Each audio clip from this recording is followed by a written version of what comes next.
家好啊，我叫多多，我现在在上海上学，我从小到大最怕的一件事，就是找原生家庭要钱。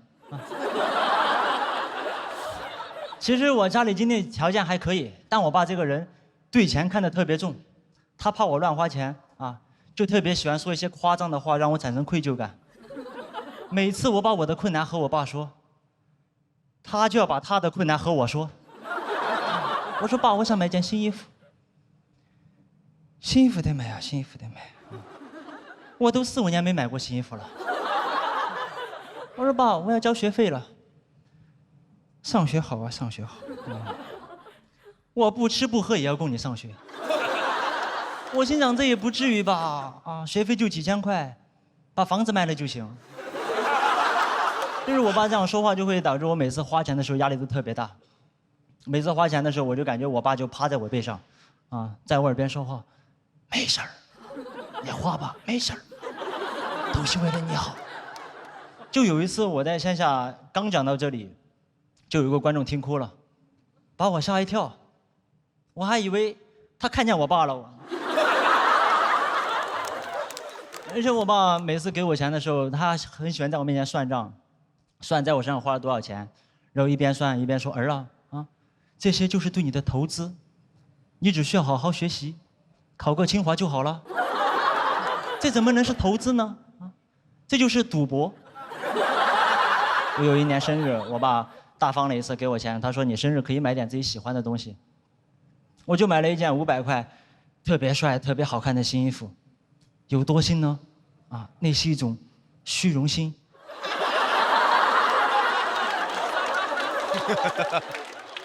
那我爸知道之后，他就问我，他说买的衣服多少钱买的我说500，他说500呀，买的什么衣服呀？该不会是清华的校服吧？一句话就把我整难受了。我当时，其实我知道我爸挣钱养家很不容易，没有他我也不可能来上海上学，现在也不会不小心沾染上脱口秀。我现在回报我爸的方法就是给他提供情绪价值我提供情绪价值的主要途径就是，我通过脱口秀赚的钱，给自己买一件500的衣服，然后我爸问我多少钱的时候，我跟他说50，我说50他就开心觉得我又乖又懂事，还给我报销了。我转念一想虽然我倒贴了450，这就相当于我孝敬给他了。虽然他没收到，但是他开心了，这份开心的情绪就价值450。这就是情绪价值。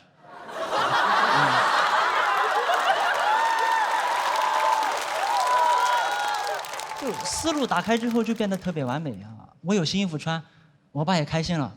这件事情让我想起来我小时候学到的一句谚语，就买一件衣服，我出450占大头，我爸出50占小头，大头儿子小头爸爸。一对好朋友快乐父子俩。讲到这里，谢谢大家。哈，大家好，我叫多多，我现在在上海读研，学的工科电气工程。我非常不喜欢这个专业，我高中的时候想学表演当演员，我爸非逼着我学工科，也不说为什么，就只会说，学好数理化，走遍天下都不怕。我不理解这2句话，除了押韵，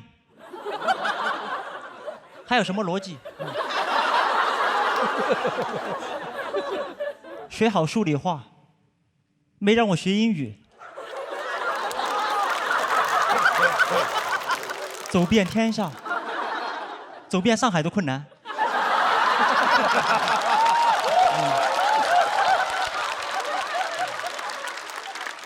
走遍天下都不怕，也没说怕什么，就反正什么都不怕。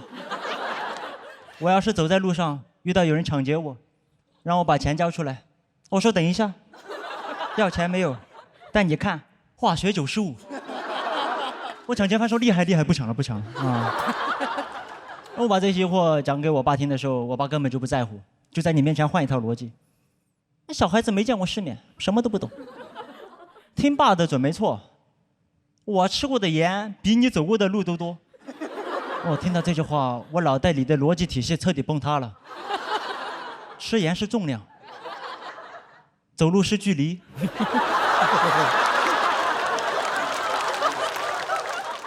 我怎么比？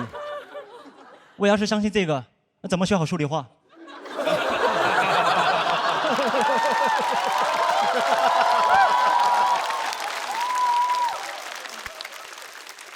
因为我的学校、我的专业还有我考研这些选择，全都是我爸替我决定的。我就经常在想，我为什么要读书？有没有可能我就是一个工具人，在帮我爹读书？我爸高中都没读完，没过几年，我哥就出生了。我哥6岁上小学，5年级逃课去网吧，4季风雨无阻，3餐简单对付。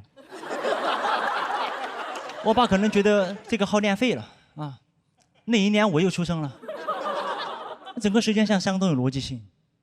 那现在我这个小号不行了，这个电气工程专业我学了6年了，大学4年，研究生2年，年年倒数。就我现在学业焦虑，我都不是害怕不能毕业，我怕我真毕业了，顺利进入我们电器行业，我怕他招不住。就我在手机上刷新闻，说我们电力行业某些领域又有了新的突破，即将实现全面自动化，减少人工操作。我心想你可快点吧，留给你们的时间不多了。就关键我爸对我期待特别高，啊，每天笑眯眯给我打电话，儿啊，你要好好努力，天天学习，长大以后挣大钱，光宗耀祖。我不理解，祖宗是大家的祖宗，你怎么不努力啊？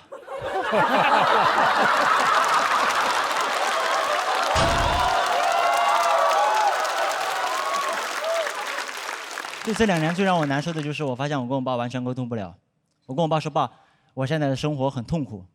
他说，那你别痛苦。你有的吃有的劝，什么好痛苦的？我最想做的事情就是讲脱口秀。他知道我每天为了讲那种开放麦，来回地铁4个小时，1分钱挣不到，只为了上台当几分钟小丑。共情了。他问我，哎，你为什么不把那些时间啊拿去要饭？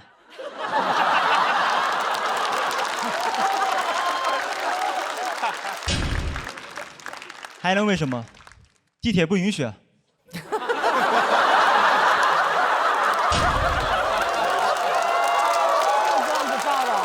节奏蛮有意思的。我说我想休学1年，我想停下来思考一下自己到底想要什么，喜欢什么。这句话在我爸听来就是我不想活了，我要自暴自弃，就完全没有办法沟通。很多人说父爱如山，什么叫父爱如山呢？就是你和他说话，传回来的只有回声。我说我不快乐，传回来快乐快乐快乐快乐。讲到这里，谢谢大家。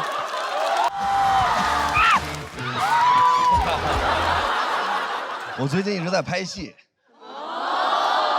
但是不是这个意思啊？就有很多事儿是我完全之前没想到的。我在北京拍那个电视剧的时候，导演就经常会让我们实拍，就从一个胡同里出来，然后哭，扶着那个电线杆，然后所有的路人就是真的都是真实的，他们就从我面前过。我说就这么拍吗？他说对，就这么拍。我说那就来吧。我从里边出来，完了之后扶着电线杆开始哭，就哭得非常伤心，像那种大哭，就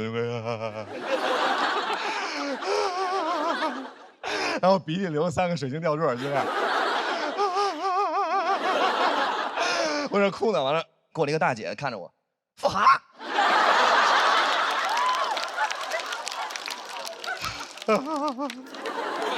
我说拍摄呢，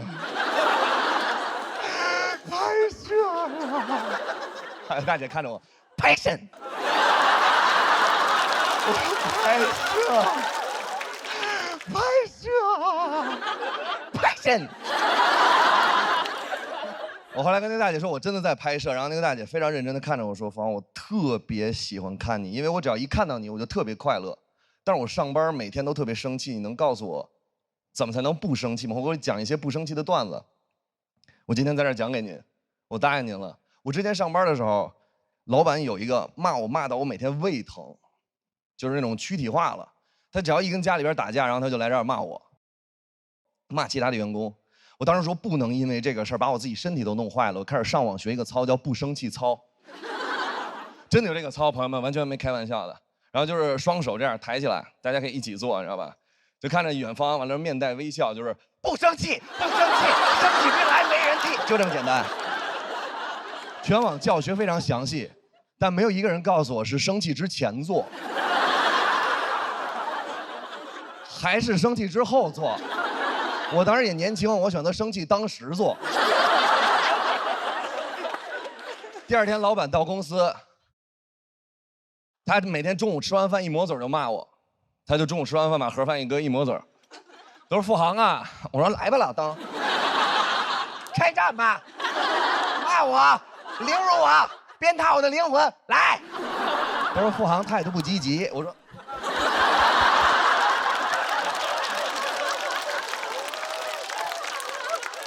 朋友们，我真的跟你们说一下啊，第一次的不生气操真的推荐你们去做，因为第一次跟后面的无数次完全不一样。因为第一次你100%会被自己蠢笑。你想，就是路边过来一个人走了，看着你，废物，完了你看着他，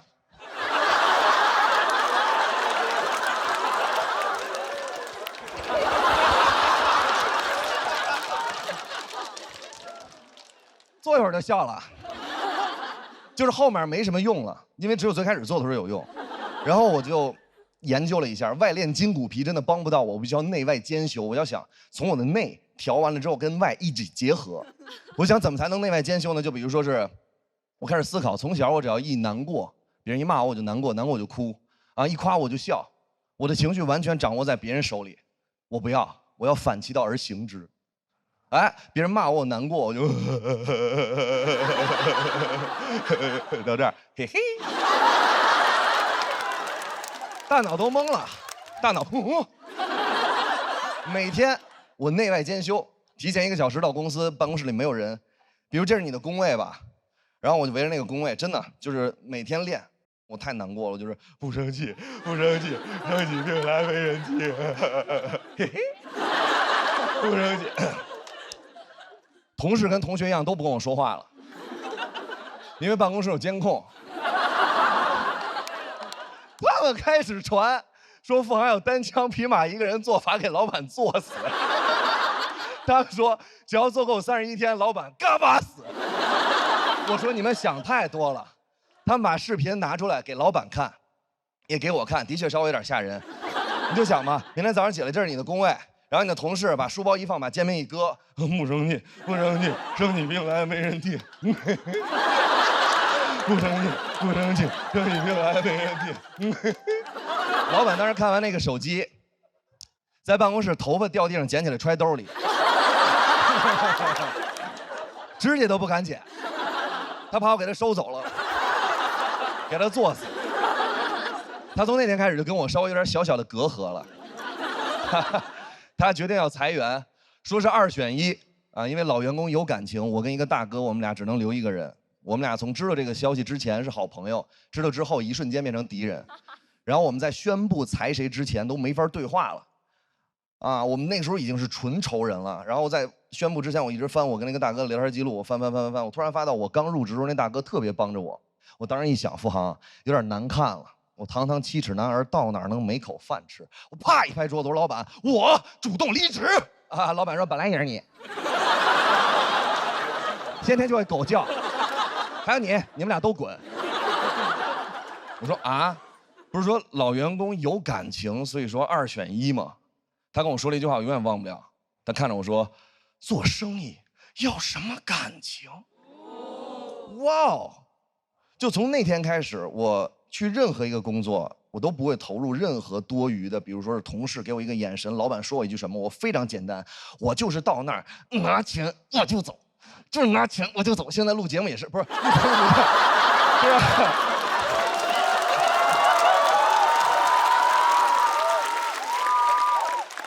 录节目的时候给你们讲什么段子，如果你们当时没笑，我会非常难过，但是录完就不会了，真的，因为那时候就是 money in my pocket。没有，开玩笑。当时我非常生气，但是我想就这样算了，我就开始收拾我的那些东西。收拾的时候，他还骂我，啊，我那火腾就上来了，我这胳膊腾就抬起来了。我说你再骂我一句，他说付航，你还敢做操？我看你再敢做操，我说已经给你做上了，我做死你，我走了也给你带走。那个时候我每天在那个公司有1个小时的休息时间，我会拿1个小时分成6份，完了之后每一次10分钟去那个楼梯间练脱口秀，我每次练10分钟，我没有影响谁。然后他就跟我说啊，我在那儿坐着呢，我坐着呢。他说付航，我知道你每天练那什么乱七八糟那种秀，我想看看你以后能不能像现在这么猖狂。我真的希望他看一看，我现在是大王。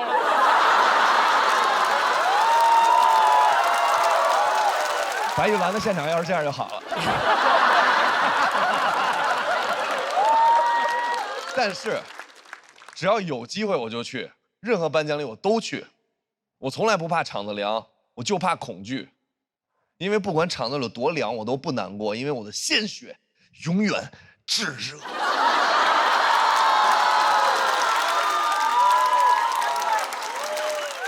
那个时候我才发现，你真的到这个年龄之后，你就完全不会再担心了。那个时候他经常说啊，什么骂你是因为你好啊，完了之后每天说你都是为了你以后的发展。其实我到现在这个年纪，我非常认真的跟所有老板说，所有的话都是可以好好说的，别装了，你就是想发泄情绪。然后包括就是今天这儿设计也非常不合理，我想发泄一下，就是从我这儿开始，这边往后的这边的朋友，还有从这边往后边的朋友，他们看的根本就不是喜剧之王，他们看的是屁股之王。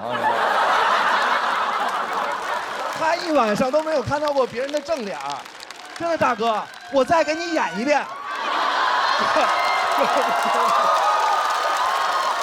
不生气，不生气，涛哥，我再给你演一遍，真的，真的。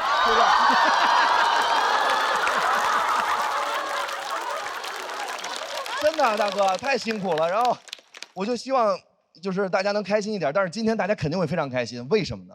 因为我们都喝上了传说中的统一春福无糖茶了。哎，绿茶鲜爽，焙茶醇厚，一口春福，茶香倍儿足。喝完了之后完全不一样。我当时呢，别人问我，哎，这个统一绿茶。喝没喝过有什么区别呢？我说当然有区别了，就好像我以前没拍过戏，有很多东西你没有尝试，你完全不知道。我拍戏还有一个故事是，我那个电视剧呢，我一直以为是1、2、3、4、5集就顺着拍，我真的拍完了之后才发现完全不是，根本就不是。他可能第1天拍第10集，然后他第4天拍第1集。我呢之前不知道有接戏的这一个说法，所以说拍戏的时候也出了一些小问题。当时有一场戏，第1天拍第1集是。我在监狱里跟管教解释为什么我跟黄毛狱友打架，原台词是黄毛把鞋脱了，脚啪放在这儿，我跟他打起来了。但是你知道我爱即兴，我当时跟狱警说的是，我说您知道吗？黄毛把鞋脱了，脚啪放这儿，塞我嘴里了。导演说过，我说太棒了。过了3天。拍我跟黄毛打架，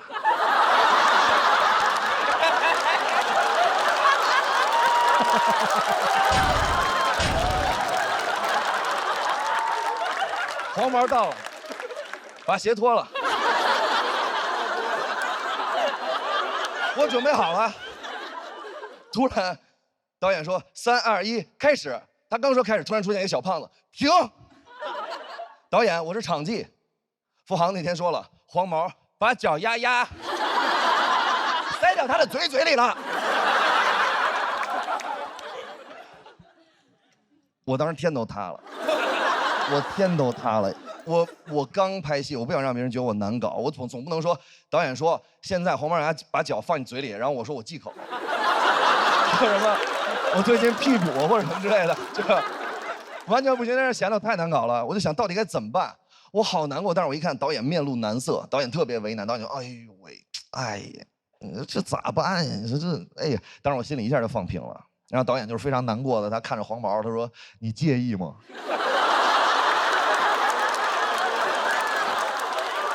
我说：“他的脚丫在我的嘴里，你问他介意吗？”我那火腾就上来了，我这胳膊他就抬起来了。看。哇！你们越鼓掌，我做的越快。哎，我就坐起来了，我完全坐起来了。啊，导演转头看我一眼，他看着黄毛说：“你赶紧脱鞋吧，房着急了。”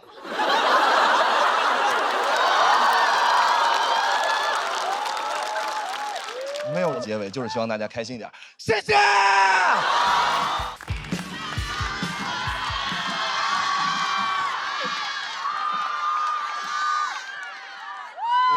姐妹们吃点好的，求求了，对不对？来，演出，大家好，圆圆。哎呀，第2年录比赛了，然后能感受到大家确实热情很多，但我自己也有一点小经验，我就发现这种曝光机会确实也还是有风险。我不知道你们还记不记得，我去年讲过一篇我妈因为被诈骗成了老赖，开头吐槽了2句娱乐圈老赖之子。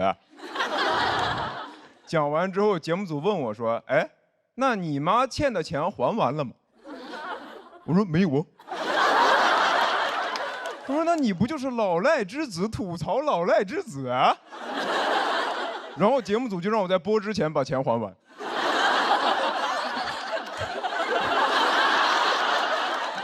我最后是找朋友借的钱，把我妈欠的钱还了。我说妈，我以后就不是老赖之子了，但你是老赖之母。就是大家录节目都想着多讲、多曝光、多挣钱，我讲这篇稿子血亏，1000多字的稿子欠一屁股债。我不知道你们有没有刷到过那种 report， 于翔宇脱口秀含金量谁懂啊？我懂。哎呀，然后现在真不知道能咋抓机会了。你看今年还都说这个 AI 是风口，时代红利，但你一般也就只能想到用 AI 继续干活。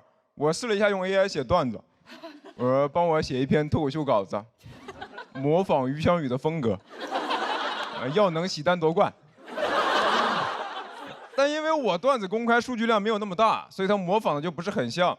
他给我的表演指导是在舞台上疯狂踱步。声音提高8度，我说：“哎，我是教主。”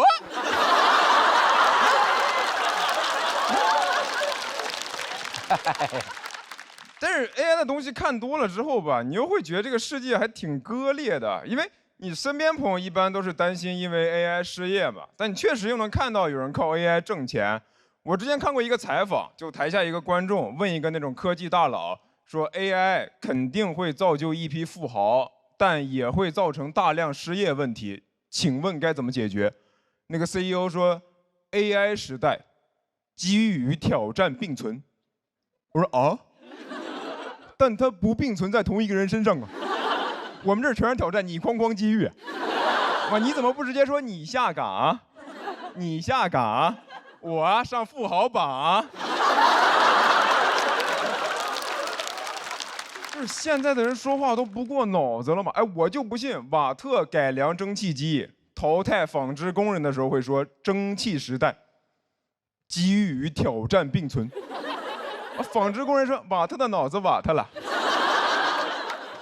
咱们要不干掉他吧？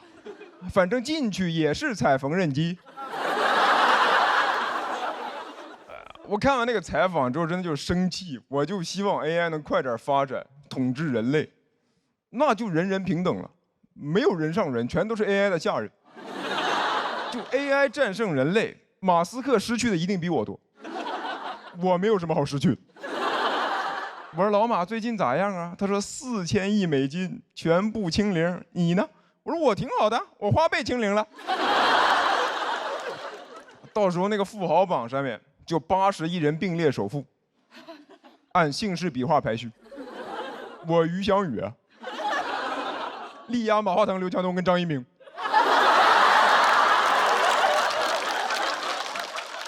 所以我现在就真的很烦这些漂亮话，什么机遇挑战并存，一代人有一代人的机会，拥抱变化。你看最近几年确实变化很多啊，经常就市场大起大落。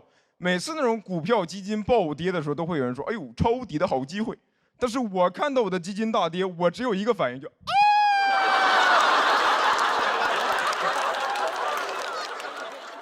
我现在觉得机会啊，有时候你就是留给本来就有机会的人，你不可能没那个条件就无脑冲吧，就啥也没有，但就像巴菲特一样思考，像谢霆锋一样卖烤肠，像吴彦祖一样教英语。那谢霆锋卖烤肠卖了15个亿，我也去卖烤肠，红利被他抓走了，我被城管抓走了。那你说我要是卖烤肠能卖15个亿，那一听就不合法。那烤肠得多上瘾，那淀粉肠里是淀粉吗？这就是机遇与监狱并存。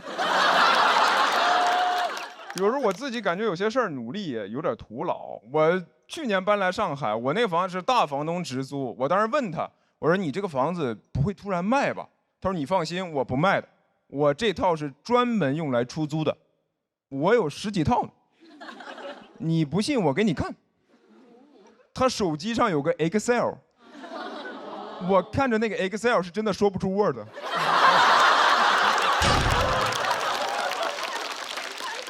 我当时都不想要他的房子了，我就想加入他的家庭。我想问那个大房东，我能不能做你的2房？我拥抱变化，你拥抱我。然后其实现在大家都能感觉到嘛，现在就是机会没那么多了嘛，对吧？以前可能是这个风浪越大鱼越贵，嘛，现在就是风浪越大风浪越大。我感觉我就不是那种所谓能吃到红利的那种时代弄潮儿，我顶多就是个时代赶海儿，就这个浪潮退去，我才会出来。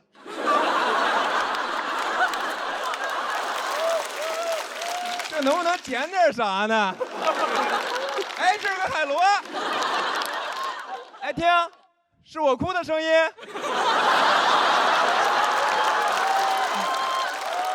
一抬头，弄潮在那开香槟庆祝呢。我说，哎，那瓶子喝完还要吗？这里面吴江云。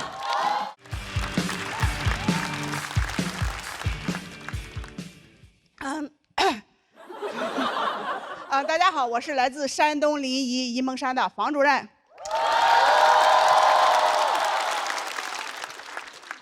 问一下大家啊，大家都有工作吗？有。我也有。适合大妈的工作只有2个啊，脱口秀演员和环卫工人。环卫工那个工作我没保住。你们再不笑，脱口秀演员也要下岗了。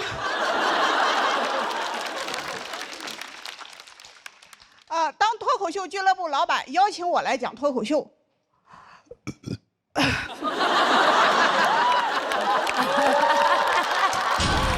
可爱啊！说实话，很纠结。当时我们村信息中心要选我当下一届的村长的，这个世界谁懂啊？我在50岁面对的人生选择竟然是从政还是从艺。我可是个山东人。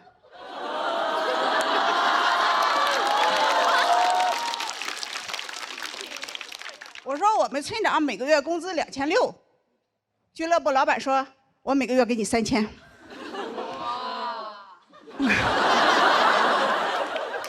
我说其实吧，他钱不钱的无所谓，我就是热舞台。我问老板什么是脱口秀，老板说就是站到台上讲讲别人的坏话。我说这不碰到我强项了吗？我有着30年专业造谣和传谣的经验。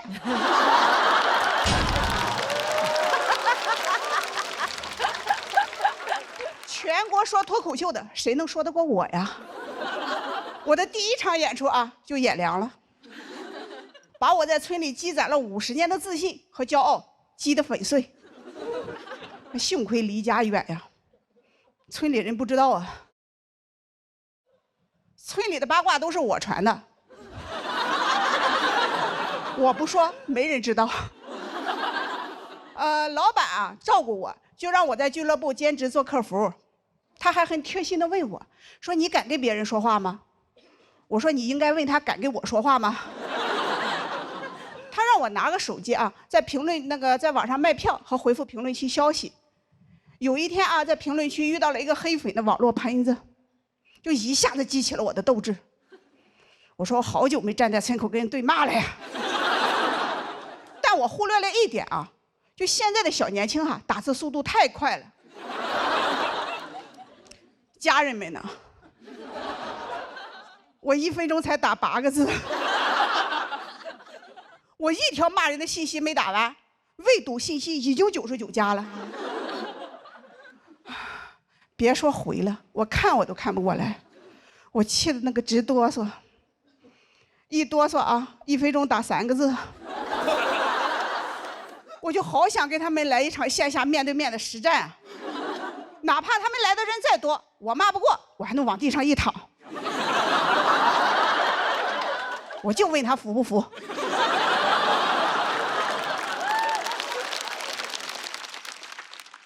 我一连回怼了好几天，第1天50人，第2天100，第3天200，是我的血压。我感觉我一个人在对战整个互联网，这互联网环境它也太差了，还有我们村头好。我问老板还有别的岗位吗？老板说接电话。我说这不又回到我强项了吗？上岗的第1天就被投诉了，说我态度不好。我说我哪态度不好了？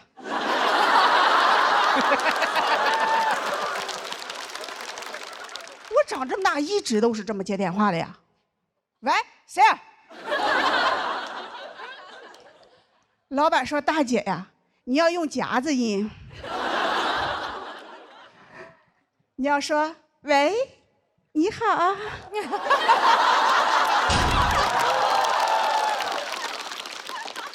对方打过电话来说这里是脱口秀剧场吗？我说喂，你好啊。对方说我要买票，我说喂，你好啊。又把我投诉了，说我恶心。老板说大姐呀，你继续说下一句啊。我说老板，下一句我夹不住了呀。大城市太难混了。都说当代年轻人吃不了苦，那当代老年人他也吃不了呀。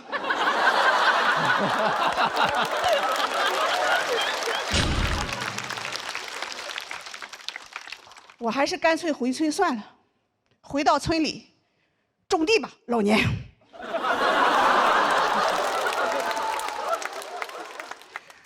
直到有一天啊，我信息中心的朋友给我打电话，我拿起手机来就说：“喂，你好。”电话那头传来熟悉的乡音，说：“哎，这是方主任电话吗？”我说：“啊，是我。”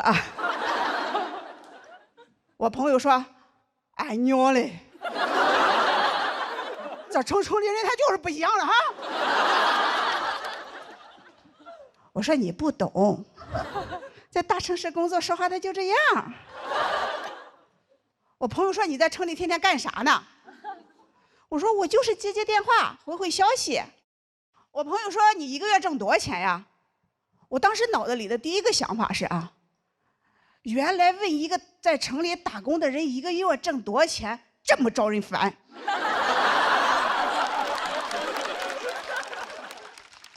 我一想到啊要被村里那些7大外甥8大侄女的嘀咕，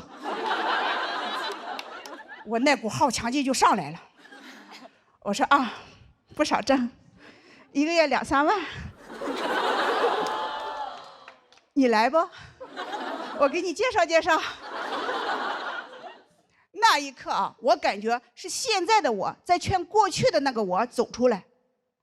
第2天我就接到我女儿电话了。我女儿说：“妈，你到底在哪呢？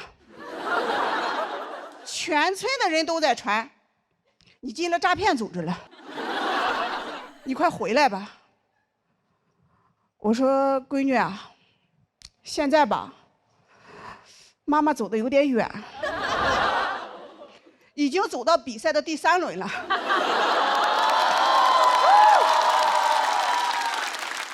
之前吧，还拿到了1块复活的金牌。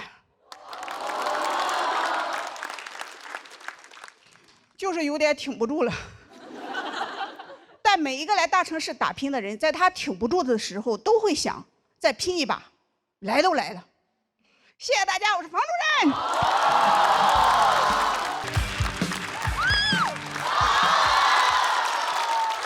今天又被骗了啊！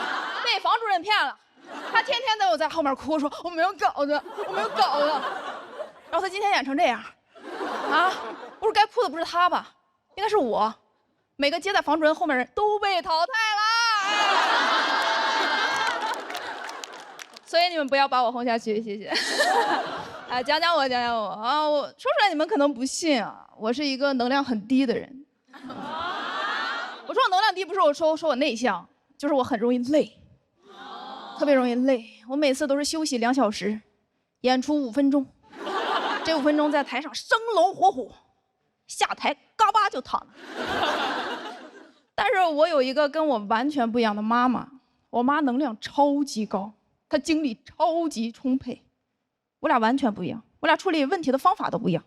我妈处理问题的方法就是干就完了，我解决问题的方法就是死了得了。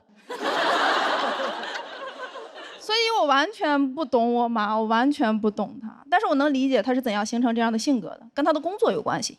她是一名小学的班主任，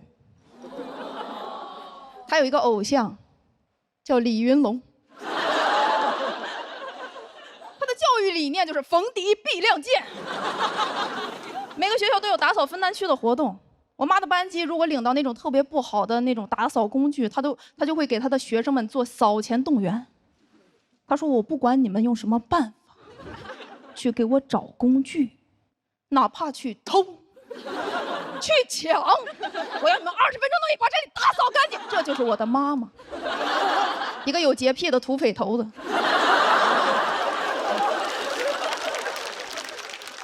而且我妈特别喜欢搞氛围，特别喜欢搞氛围。每次年夜饭都是她的主舞台，一大桌子菜，一家子人做好了，她不吃，她拿起一杯酒，说：“来，我提一杯。”然后对着我姥姥说：“妈，感谢你这么多年对我的关心和照顾，这杯酒我敬你，祝您身体健康，寿比南山。”我说：“妈，你要找我老办事儿吗？啊？我感觉你们俩都不熟，我要不给你俩引荐一下呢？我要。”而且他自己敬完了之后，他又指挥别人敬酒，让我老舅给我姥敬酒，让我老姨给我姥敬酒，然后他们仨一起给我姥敬酒。我说咱们家是敬老院嘛。我老80了，我说再这么敬下去，我觉得我老寿比南山难。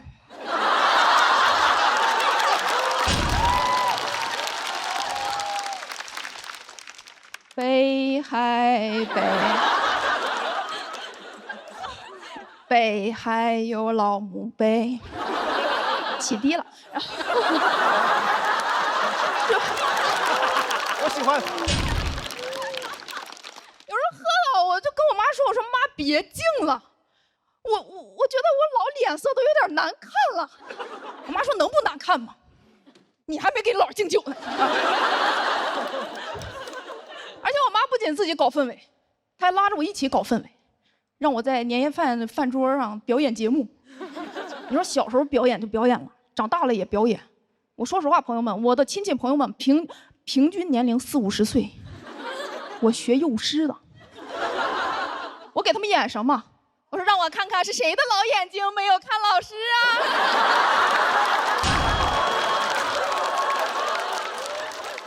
太荒谬了！最荒谬的是，没有一个人觉得这很荒谬。而且我妈连生病的时候都要搞气氛。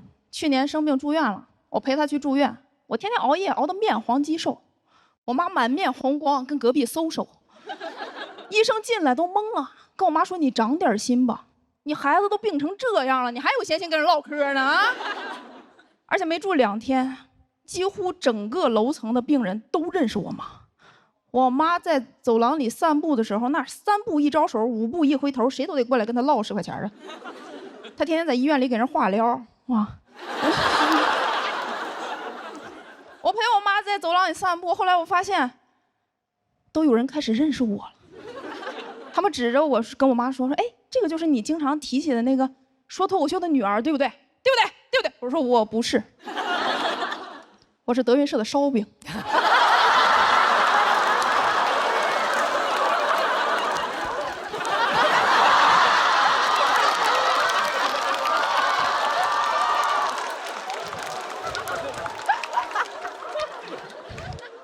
我知道这段脏，但是我喜欢。后来越来越多的人开始认识我了，他们直接都不叫我，他们直接上来就跟我说演一个，大方的演一个。我说，让我看看是谁的老眼睛没有看老师啊！荒谬！我为什么今年想上节目？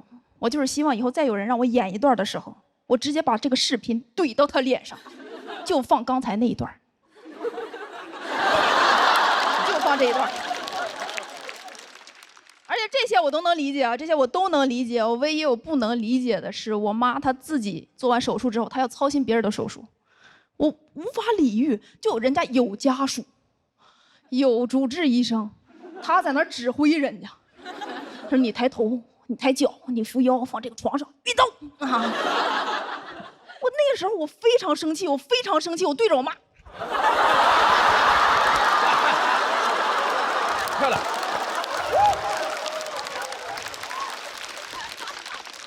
我说妈，你也是个病人，你应该躺在那儿休息。你天天操心别人的事儿，你不累吗？我妈说，你天天说脱口秀，跑这儿跑那的，也赚不了什么钱，你不累吗？我说妈妈，你帮助别人的样子真好看。我发现啊，我其实那段时间我整个人都想改变我妈，我想让我妈变得像我一样，就是安静一点，有助于她的恢复。但是后来我发现，我妈住进那个病房之后，整个病房欢声笑语。虽然我还是不懂她，但是我决定尊重她，因为我的愿望很简单，就是希望我的妈妈身体健康，寿比南山。谢谢大家，我是岳明。大家好，我叫大老王。我最近忙，最近在卖一个走步机。为什么卖呢？因为是我买的，我有商品的支配权。什么是走步机？就是一个运动器械，就是跟跑步机差不多。跑步机的最高配速12，走步机最高配速6，你就可以理解为就是跑步机老了，你懂吗？你也可以叫它跑不起来机。我这个身高体重在这个上面其实很难走起来啊，只能看起来很欢快。很冷门的一个产品，历史上我没见什么人用过，只见过一个人用过，就是春晚上的黄渤。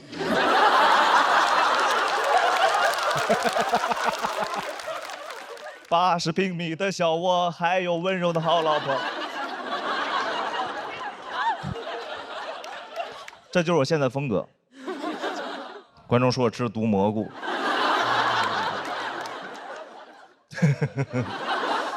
买是因为它可以边工作边运动，朋友们。我不喜欢工作，我也不喜欢运动，所以它可以一起做，你知道吗？效率很高。工作时间用来运动，运动时间用来工作，你的1个小时就变成2个小时，1天就变成2天，24小时就变成48小时。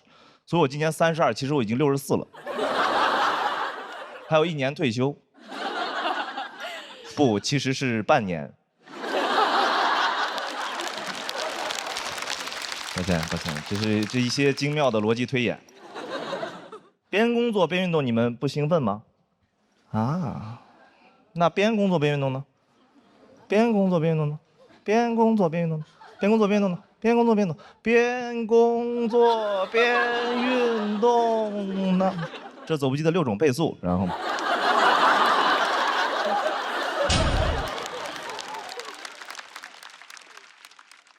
这就是在走步机上写出来的段子。我知道你们在想什么，快跑，然后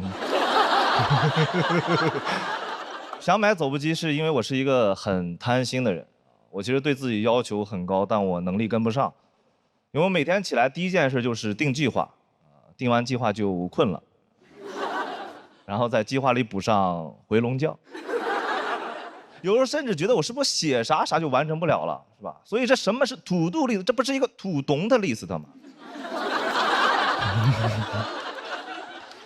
我其实觉得做计划就是一次理想中的自己跟现实的自己的对话了。理想中的我杀伐果断，现实中的我主要在沙发里吃饭。很怕别人问我工作进展，所以有时候楼下大爷会跟我打招呼，问我吃了吗 ，check 我进度。所以有本能反应想告诉他，这个不是我负责的。我是不太相信那些能把这些计划每一个都完美执行的人，比如自律博主那种，睡够8小时一天，工作8小时，阅读4小时，然后冥想2小时。我说啊，你阅读的时候不是冥想过了吗？我真的很爱看自律博主，我是那种会早起看自律博主的人。那种早晨起来6点就看他们忙活，瑜伽、阅读、冥想、榨蔬菜汁儿，然后上课迟到了。迟到的时候我一下子没反应过来，我说你这个是计划赶不上变化，还就是计划的赶不上？每天其实完不成计划会很自责，你知道吗？但一想，其实大家许愿实现不了的话，其实是不会责备自己的。所以我现在是以许愿的心态定计划。性难愿一生吃素，只为能完成土度。我现在会把我的土度烧给雍和宫，去雍和宫求签，神仙也会很疑惑，说你求的是什么问题啊？土度？哦 ，not to do。怎么现在我这个工作还得普度众生？我说我疯了，你不相信我？现在真实情况就是每天的时间都用来刷短视频，10几个小时在短视频上面。就现在我感觉我这个手机的使用时长呀越来越长，就感觉我这个手机买的真值。社会上发生什么充耳不闻，你知道吗？短视频流行什么如数家珍。有人跟我说这是信息茧房，我说茧房怎么茧房多舒服啊，那可是真丝的。但是我会想，你说我刷了这么多某音，我就在想，你说我是一个每天10几个小时这种优秀的某音用户，为什么我面试过不了字节跳动？我连走步机都是在某音上买的，你上哪儿找我这么好的用户啊？所以某音就是我吃的毒蘑菇。所以这个世界谁懂？某音懂。你都不懂你自己，某音懂。别的软件还在猜你喜欢，某音早不猜你，某音早知道你是个什么玩意儿的。随便推点什么你都会喜欢的，真的。我现在个人经验是这样，我现在经常通过某音了解我自己，我在利用它，你知道吗？我说哦，原来我是这种人。一个肮脏、龌龊、下流、好吃、懒做的一个想进步的人。谢谢大家，我是大老王。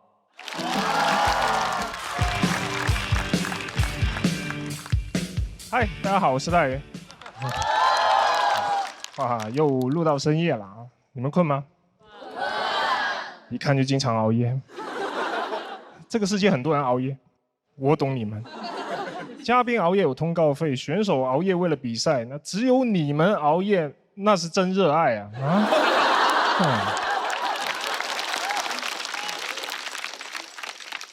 我自己就经常熬夜，因为又要当演员，又要经营俱乐部，这特别忙。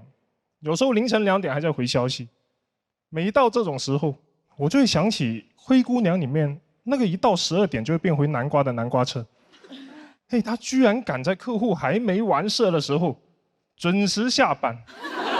你这放到现实，这个南瓜只会丢掉他网约车司机的工作，然后改行送外卖。没有南瓜车那么硬气，所以我只能等到所有烦我的人都睡了以后，才有那么一点属于自己的时间，可以稍微放松一下，就会玩到3、4点。我当然知道早睡很健康，但是不开心；熬夜很开心，但是不健康，很矛盾。我到底是应该身强力壮的抑郁，还是活泼开朗的猝死？感觉身体跟灵魂总有一个快要上路了。每天熬到3、4点，现在作息非常的规律。有时候2点困了，我都劝自己，怎么这个点就不行了？再坚持一下，床头柜刻一个碗字。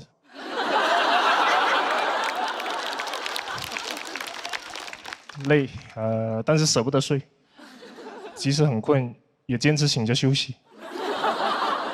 每天都休息得很累，休息得我好想休息。打个游戏，想着赢一把就睡。凌晨4点玩吃鸡，匹配到的全都是想赢一把就睡的人，也太激烈了，100个人抢一个睡觉名额。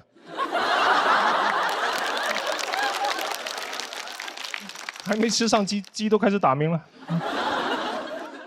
看个电视剧吧，这一集不够精彩，不过瘾，得再看一集。这一集很精彩，等不了了，更得再看一集。连续剧不就得连续看？好不容易看完35集的《长安荔枝》，终于上床了。短视频又来找我了。我现在不是刷完一个视频然后去睡。我是在刷一个视频过程当中睡着了2、3次，我才会睡。我都不是睡过去的，我是晕过去的。刷到美伊谈判，特朗普不同意，但是我点头了。